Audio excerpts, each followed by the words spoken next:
আসসালামু আলাইকুম। এখন শুনবেন সংবাদ শিরোনাম। ভেনেজুয়েলায় ভয়াবহ ভূমিকম্পে নিহতের সংখ্যা ছাড়ালো ১৭০০। বিধ্বস্ত ২৫০০-এর বেশি অবকাঠামো, খোলা আকাশের নিচে মানুষের দুর্বিষহ জীবন।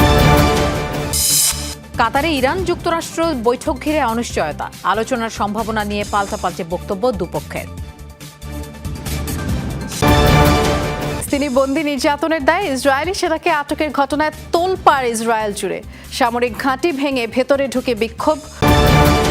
অভিনব উপায়ে প্রচারণা চলছে কমলা হ্যারিসের, এক সপ্তাহে তহবিলে জমা $20 কোটি, প্রার্থিতা নিশ্চিতের আগে ১,৭০,০০০ স্বেচ্ছাসেবকের যোগদান।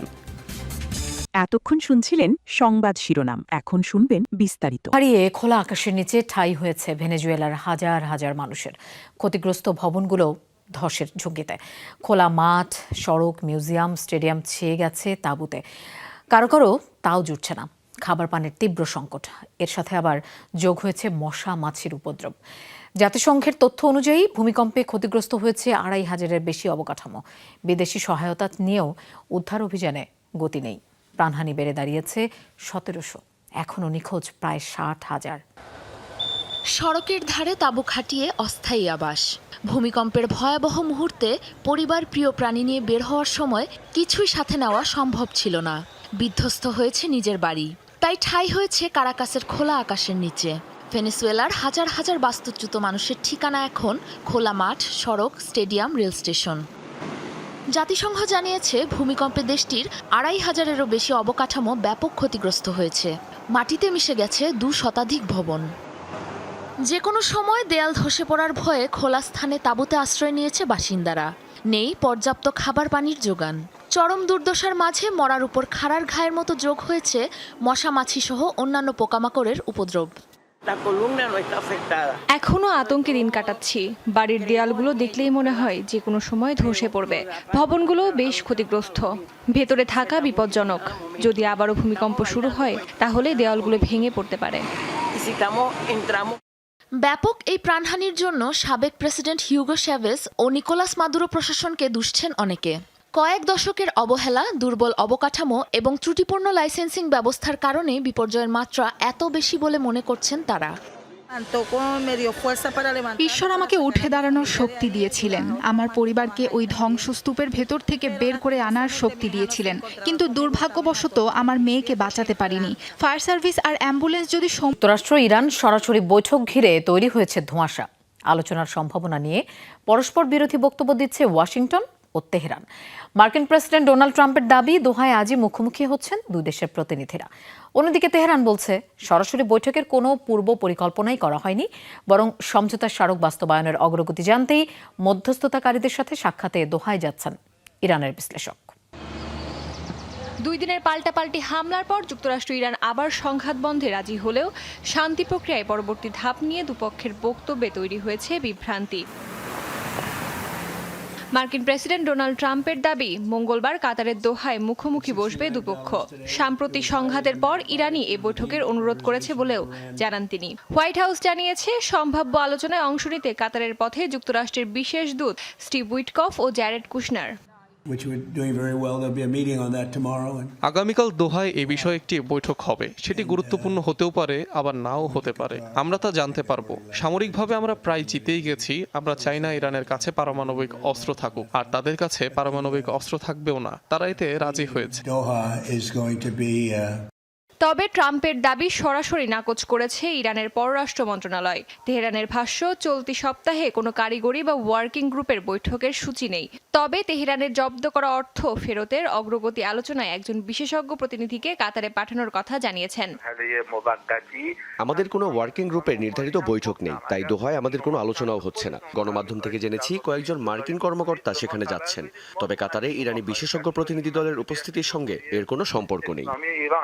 এদিকে সামাজিক যোগাযোগ মাধ্যম এক্সে দেয়া এক পোস্টে ইরানের প্রেসিডেন্ট মাসুদ পেজেশকিয়ান বলেন, যুক্তরাষ্ট্রের সাথে সমঝোতা পুরোপুরি দ্বিপাক্ষিক বিষয়। ওয়াশিংটন যদি সমঝোতা স্মারকের প্রতিশ্রুতি বাস্তবায়ন করে তবে তেহরানও তার অঙ্গীকার পূরণ করবে। তবে জব্দকৃত সম্পদ ফেরত এবং নিষেধাজ্ঞা প্রত্যাহারে অগ্রগতি না হলে বন্দীদের সাথে অমানবিক আচরণের দায়ে ইসরায়েলি সেনাদের বিরুদ্ধে তদন্তের ঘটনায় তোলপাড় চলছে দেশটিতে। সুপ্রিম কোর্টের নির্দেশে অনুসন্ধান শুরুর পর জিজ্ঞাসাবাদের জন্য আটক করা হয়েছে 10 সেনাকে। এই ঘটনায় ক্ষোভে ফেটে পড়ে কট্টর ডানপন্থীরা, আর তাদের নেতৃত্বে প্রতিবাদ মিছিলে উত্তাল রাজপথ। এমনকি 2টি সামরিক ঘাঁটি ভেঙে ভেতরেও ঢুকে পড়েছে বিক্ষোভকারীরা। এই পরিস্থিতি সামাল দিতে রীতিমতো হিমশিম খাচ্ছে নেতানিয়াহু প্রশাসন।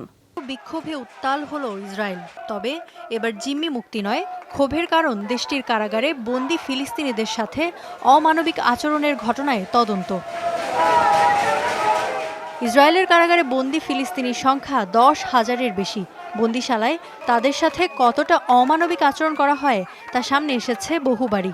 সম্প্রতি এক বন্দীকে আধমরা করে হাসপাতালে পাঠানোর পর আবারও আলোচনায় বিষয়টি। আন্তর্জাতিক গণমাধ্যমগুলোর তথ্য, নিজ পায়ে ভর করে দাঁড়ানোর ক্ষমতা ছিল না তার। গোপনাঙ্গেও পাওয়া গেছে ভয়ঙ্কর ক্ষতের চিহ্ন। সম্প্রতি বিভিন্ন মানবাধিকার সংস্থার চাপে বিষয়টিকে আমলে নিতে বাধ্য হয়েছেন ইসরায়েলের সুপ্রিম কোর্ট। সত্যতা নিশ্চিতে নির্দেশ দেওয়া হয়েছে তদন্তের। এরই মধ্যে আটক করা হয়েছে 10 সেনা সদস্যকে। আর তাতেই ক্ষুব্ধ দেশটির কট্টর ডানপন্থীরা। তেইমান সামরিক ঘাঁটি ও বেইত লিদ বেইজের সামনে ব্যাপক বিক্ষোভ করে তারা।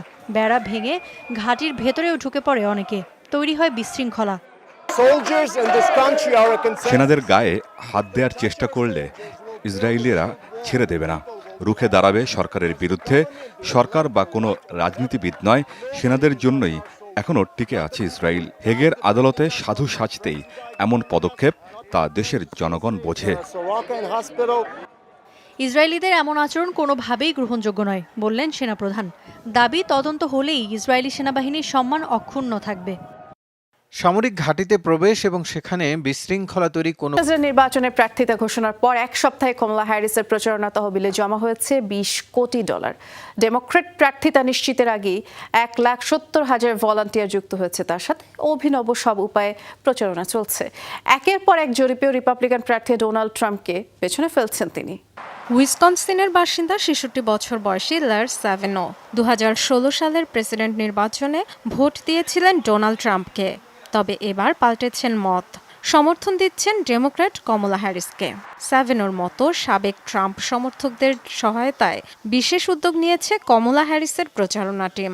তৈরি হচ্ছে অনেক বিলবোর্ড, যেখানে সমর্থন বদলের কথা বলছেন ভোটাররা। সুইং স্টেট মিশিগান, পেনসিলভানিয়া ও উইসকনসিনে চলছে রিপাবলিকান এগেইনস্ট ট্রাম্প নামের অভিনব প্রচারণা। অদ্ভুত তথ্য হলো, সাবেক রিপাবলিকান ভোটাররাই অর্থায়ন করছে এই বিলবোর্ডে। রিপাবলিকানদের স্পষ্ট বার্তা দিতে চাই, ট্রাম্পের নীতি পরিকল্পনা আমেরিকার বিরোধী। এর আগে স্থানীয় নির্বাচনেও রিপাবলিকানদের পক্ষে ভোট দিয়েছি, তবে ট্রাম্পের আচরণ হতাশাজনক। তিনি আসলে একজন জোকার। এর আগে তাকে বেছে নিয়ে সন্তুষ্ট ছিলাম না। কমলা হ্যারিসকে শক্তিশালী